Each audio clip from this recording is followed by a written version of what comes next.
वैसे तो हमारी दुनिया में 7 अजूबे मौजूद हैं और उसमें हमारे ताजमहल का नाम भी दर्ज है।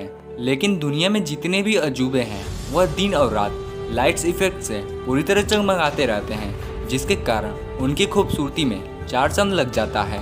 वहीं दूसरी तरफ आज तक आपने ताजमहल में कोई भी लाइट्स नहीं देखी होगी। यदि आप सोचते हैं कि भारत सरकार पैसे खर्च करने के डर से इस पर लाइट्स नहीं लगवाती, तो आप बिल्कुल गलत हैं, क्योंकि भारत सरकार ताजमहल पर हर साल करोड़ों रुपए खर्च करती है ताकि इसकी खूबसूरती बरकरार रहे। और ताजमहल की खूबसूरती बढ़ाने के लिए भारत सरकार ने कई बार इस पर लाइट्स भी लगाई, लेकिन ना जाने इस अनजान रहस्य के कारण वह सारे लाइट्स बेकार हो जाते थे। और यह प्रयास भारत सरकार ने कई बार किया, मगर नतीजा केवल एक ही निकला। फिर भारत सरकार ने परेशान होकर लाइट्स लगाना ही छोड़ दिया।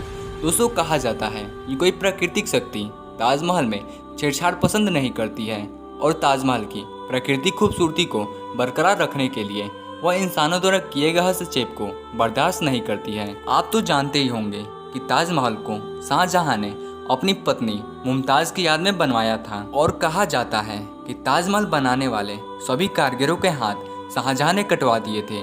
मगर दोस्तों, उस समय एक और घटना घटी थी। जब ताजमहल का कार्य पूरी तरह खत्म हो गया तो शाहजहां ने ताजमहल में कार्य करने वाले सभी कारीगरों से एक एग्रीमेंट साइन कराया, जिसमें लिखा था कि सभी कारीगर अब जीवन में कभी भी कार्य नहीं करेंगे और इसके बदले शाहजहां उन्हें जीवन भर वेतन देंगे। मगर दोस्तों, सभी कारीगर मानने के बाद भी कुछ समय बाद लालच में फंसकर एक और ताजमहल बनाने की चर्चा करने लगे। उसी समय शाहजहां को मजबूर होकर उनका हाथ काटना पड़ा, क्योंकि शाहजहां चाहते थे कि मुमताज की याद में बना यह ताजमहल दुनिया में केवल अकेला हो।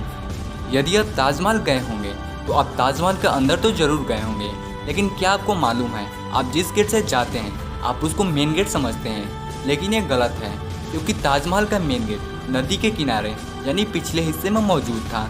शाहजहां अक्सर अपने सैनिकों के साथ नदी पार करके ताजमहल में आया करते थे, लेकिन किसी कारणवश पीछे का गेट बंद कर दिया गया और आगे के गेट को ही मेन गेट मान लिया गया। दोस्तों, ताजमहल आज भी एक प्रेम की निशानी है। आपको ये वीडियो कैसी लगी कमेंट करके ज़रूर बताइएगा और ऐसे ही वीडियो देखने के लिए हमारे चैनल को सब्सक्राइब करना ना भूलिएगा।